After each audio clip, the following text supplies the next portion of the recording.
กลัวมันมีตัวปลานะมึงวงพอกันมันทุกคนอะไรอ่ะไม่ก็ไม่ได้ให้ล่ะได้ไปมาจากนี้กันไปนะใช่เมื่ออัดวิดีโอได้แล้ว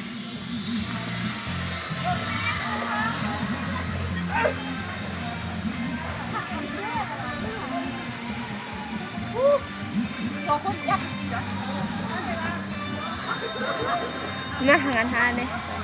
จับกองอะไรกองวิดีโอแล้วก็วิดีโอมาจุ่มไปนี่วิดีโอวิดีโอวิดีโอ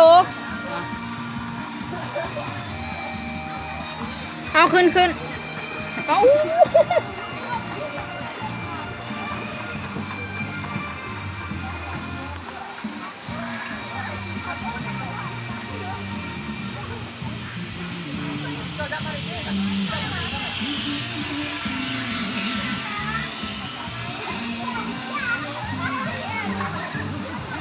ไม่ใช่ไปถ่ายกองซากุระเมื่อกี้